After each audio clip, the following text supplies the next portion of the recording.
In an appeal of Meta's ruling, Trump argued that in his pre-riot remarks near the White House, he was speaking on a matter of public concern, his supposed worries about fraud in the election, and thus the conduct was part of his official presidential duties.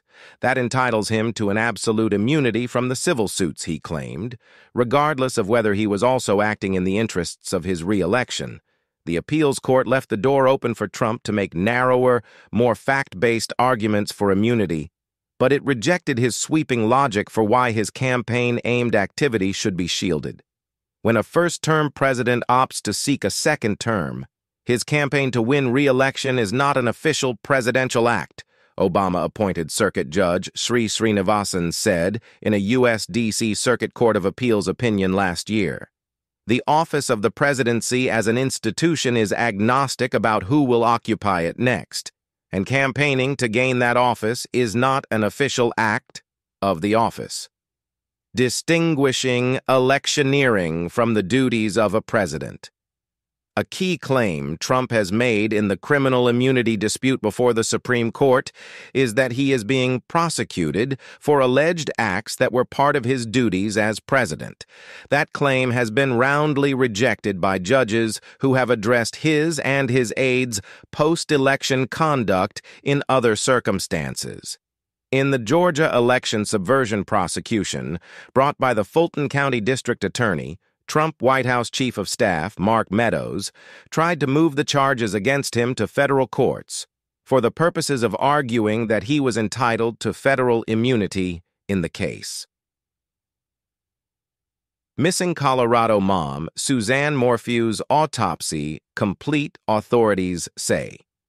Although police initially suspected a crime of passion from a suspected affair, according to reporting later retracted by the Boston Globe, fingerprints on the sheaths and a bloody boot print led them to the two boys 3 weeks after the Jan. 29, 2001, killings. Nearly 25 years after he pleaded guilty to being an accomplice to second-degree murder, he told New Hampshire's state parole board his actions were unimaginably horrible.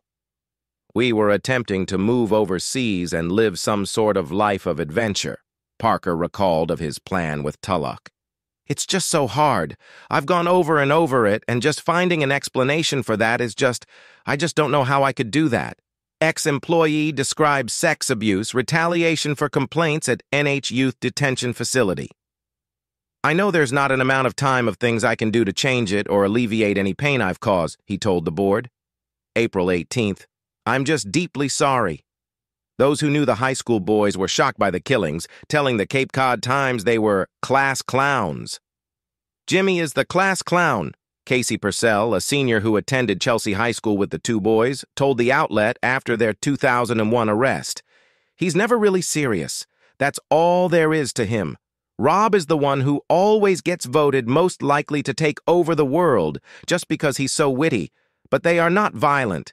They like tricks and stuff, but not anything like this."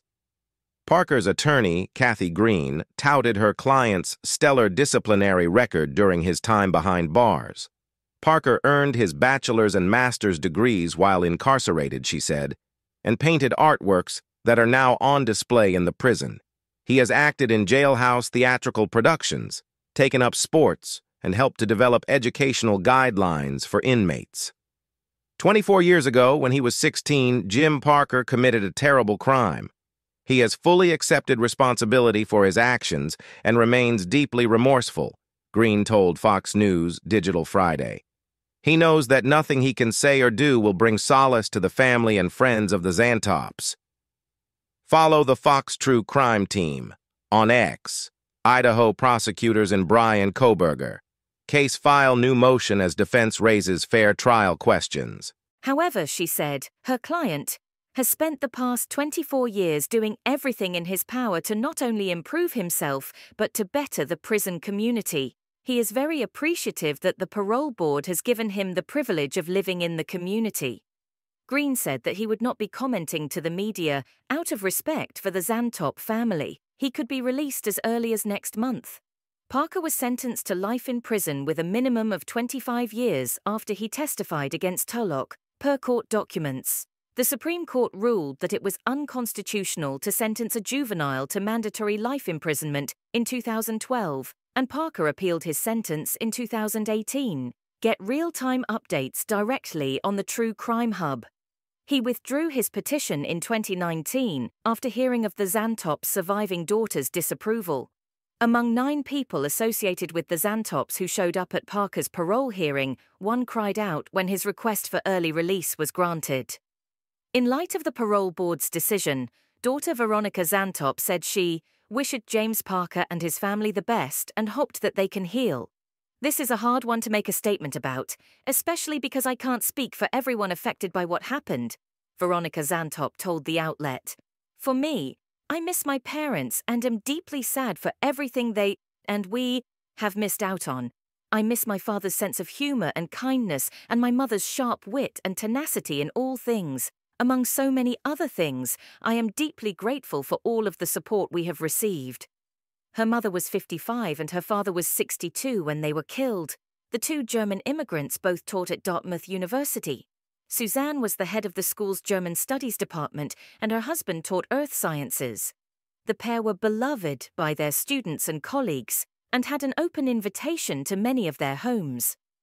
Tulloch, now 40, got a mandatory sentence of life without parole for first-degree murder in the killings. He is scheduled for a new sentencing hearing in June. After its 2012 decision, the Supreme Court ruled Tulloch and 4 other men who were sentenced to life in prison should be resentenced.